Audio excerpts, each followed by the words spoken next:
A warrior formation for a war on foreigners, marching across South Africa's cities to warn African immigrants here that it's time to leave. Look at this footage. This is the Operation Tutula marching through Joburg, unapologetic, intense, and pushing streets. Foreigners must go agenda. Now, if you may ask Julius Malema about this, he'll tell you he's a proud Pan-Africanist who believes in borderless Africa. But politics is a game of survival, and Julius is the ultimate chameleon, depending on the year, the election cycle, or the room he's standing in. His stance on immigration changes faster than a WhatsApp status. Today we're gonna talk about the two sides of Julius Malema.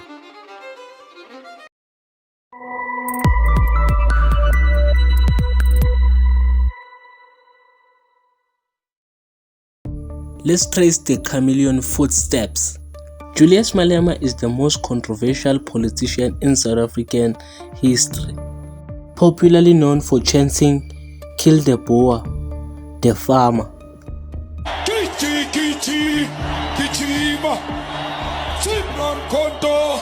Alliance shoot to kill the mother, kill the poor, the farmer, kill the poor, the farmer. Brr, pa, pa, brr, pa, pa. A chant that has sparked a fierce national and international debate for years. But depending on who is asking, Malema's explanation of this song changes completely. To this roaring stadium crowd, it's a revolutionary anthem. In a court of law or during international interviews, he smoothly pivots, explaining it as a symbol struggle song against oppressive system, not a literal directive.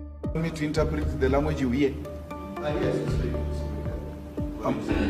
Kiss the Boer, kiss the farmer. I thought it's English. Yes. And what does that mean? It means kiss. Kiss how? Yep, that's Julius Malema for you. Making jokes on a serious situation. He even made a joke about the South African president Cyril Ramaphosa about his physical appearance. There are toll gates. Those people who are given toll gates, part of their responsibility is to maintain those roads.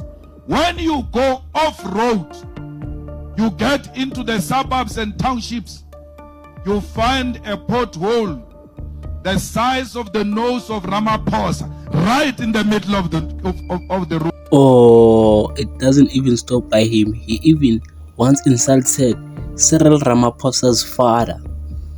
His father, to a point where Cyril had to confront him.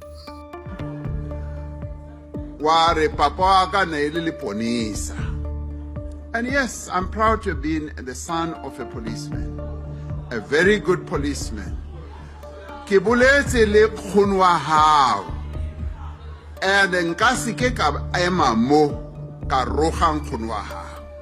Ka ba ne ke mo tlhompa le wena ke a go tlhompa. Ke bolela so ka obane.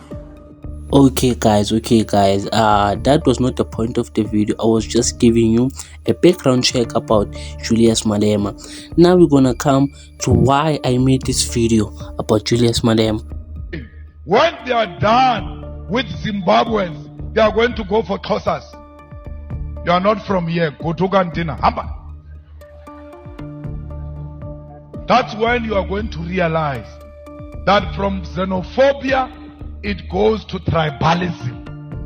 Maybe you didn't notice something. He said that after the Operation Tutula has chased out Zimbabweans, they are going to chase us to Xhosa people and the Pedi people. And he's basically trying to say that the South Africans, the Zulu people specifically, will chase out other tribes. What does this mean? Why does he say this? Does he want the Xhosas and the Pedis to fight the Zulus? Huh? And I'm still to see a person who's hated for saying let's unite.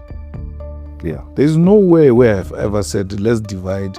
Vendors are so useless, they are even far. They don't care about them. Vendors are cowards, they won't fight back. The people of Limpopo are fools as they refer to them. We disbanded their government, they didn't do anything. We can close their bank, they won't do anything. Can you imagine such nonsense? If I may ask, what is the purpose? What was the purpose of that video? So you want the Venda people to go and fight against the Zulu people? Where is unity in there? I don't see unity. I don't know about you. I must be a president of thugs, of criminals who beat up people. When you are done with Nigerians, when you are done with Mozambicans and Zimbabweans and Zambians, you are going to go for Shangans. So according to Julius Malema, if a person is fighting for things to be rights in their country is a criminal, he continues to say that we are going to our fellow Shangans who are South Africans. How is that unifying? Let's be honest with ourselves. Malema does not do this because he wants to. He wants to be viewed as hero. He wants illegal foreigners to stay in South Africa so that they can vote for him when it's time to vote. He's those people who are performative, doing things for like what will people say, because now he stopped all the things and focused on this thing and forgot that he said that he's gonna fight for South Africans. The Ghana response was not necessary because it now creates an impression that we are all like that, when it is certain section of our society that needs to be contained by law enforcement. Let me guess, you didn't hear that. Let me repeat it for you. That when it is certain section,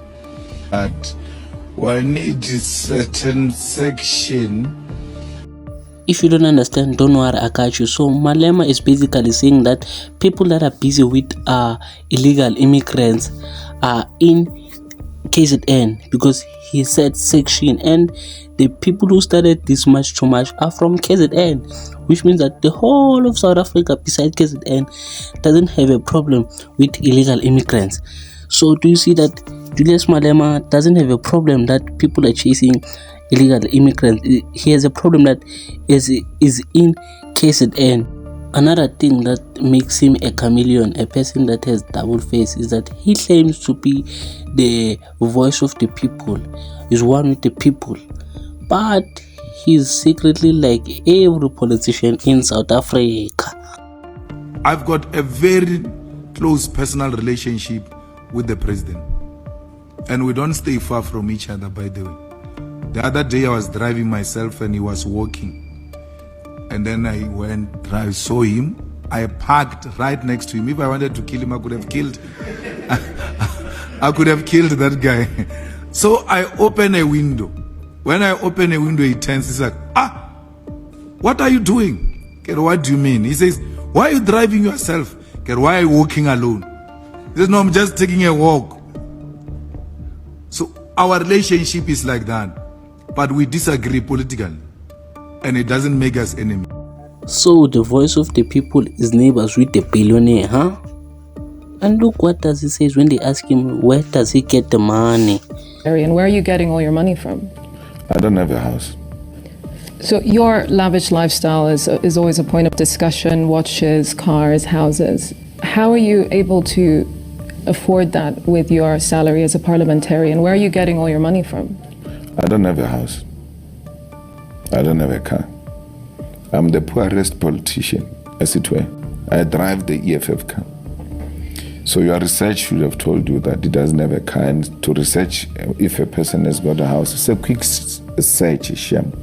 You don't even have to toil when you look for it. Just take a computer and go to Deeds office register, and then you search my name.